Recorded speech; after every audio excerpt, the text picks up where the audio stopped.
আমার এই উপরের ভিডিওটি একটু দেখুন মনোযোগ সহকারে। ভৈরব রেল স্টেশনে পা পিছলে প্ল্যাটফর্ম থেকে নিচে পড়ে যাওয়া একটি শিশুকে ট্রেনের নিচে ঝাঁপ দিয়ে বাঁচালেন বাবা। কথায় আছে, রাখে আল্লাহ মারে কে। শুধু ট্রেনের নিচে ঝাঁপ নয়, সন্তানের জন্য নিজের জীবনও বাজি রাখতে পারেন, এটা তারই একটি জ্বলন্ত প্রমাণ। ওহে সন্তানের বাবা, আপনাকে হাজার সালাম। আপনার এবং আপনার সন্তানের দীর্ঘায়ু কামনা করছি। বেঁচে থাকুন হাজার বছর। পিতৃতুল্য কারোর সাথে হয় না, পিতা তো পিতাই হয়, তার তুলনা করা অসম্ভব।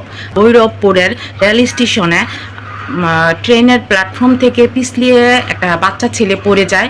তো বাবা সেই দৃশ্য দেখে চলন্ত ট্রেন থেকে সাথে সাথেই ছেলেকে হাত দিয়ে ধরার চেষ্টা এবং লাফ দিয়ে ট্রেনের নিচে পড়ে গেছে। ছেলেকে এক হাতে ধরে ট্রেনের নিচে পড়ে থেকে এক স্তব্ধ নড়াচড়া না করে ছেলেকে উদ্ধার করলেন। তো এই হলো পিতা।